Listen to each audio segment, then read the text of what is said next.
જય શ્રી કૃષ્ણ। આજે હું બનાવીશ દૂધી દાળનું શાક। દૂધી દાળનું શાક બનાવવા માટે મેં અહીંયા અડધી દૂધી લઈ લીધી છે।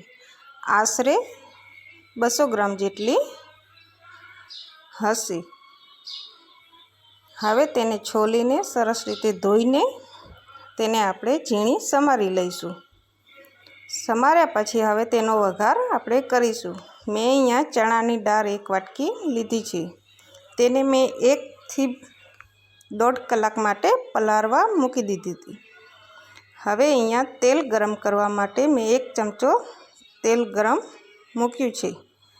તેની અંદર રાઈ જીરું નાખ્યું છે અને હિંગ નાખી છે અને હવે તેની અંદર લીમડો અને આદુ મરચાં અને લસણની પેસ્ટ નાખી છે।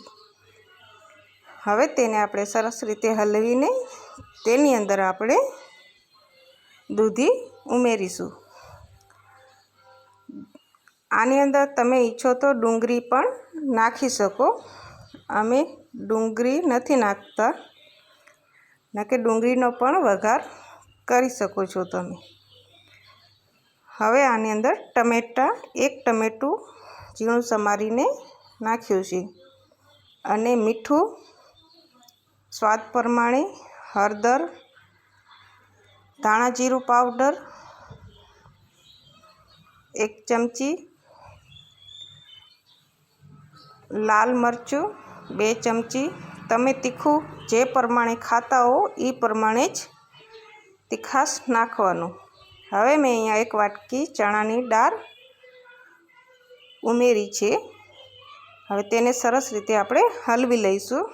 થોડીક વાર તેને સાંતળશું, પછી તેની અંદર આપણે પાણી ઉમેરીશું। મેં અહીંયા 2 ગ્લાસ પાણી નાખ્યું છે। હવે તેની અંદર આખી મેથી નાખીશું।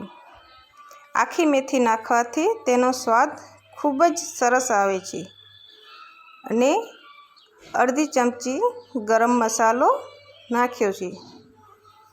હવે આપણે તેને 4 થી 5 સીટી થવા દઈશું। જો તમારી દાળ સરસ રીતે પલાળી હશે 1 થી 1.5 કલાક, તો તમારે 3 થી 4 સીટીમાં દાળ તૈયાર થઈ જશે। હવે આપણું દૂધી દાળનું શાક તૈયાર છે। તેની અંદર હવે ધાણા ઉમેરીશું, પછી આપણે તેનો તડકા વઘાર કરીશું।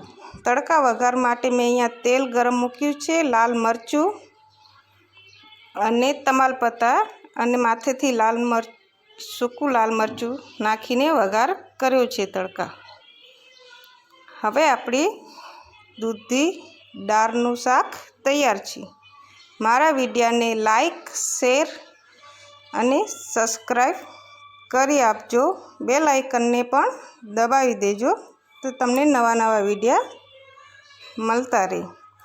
અને મારા વિડીયોને લાઈક જરૂર કરજો।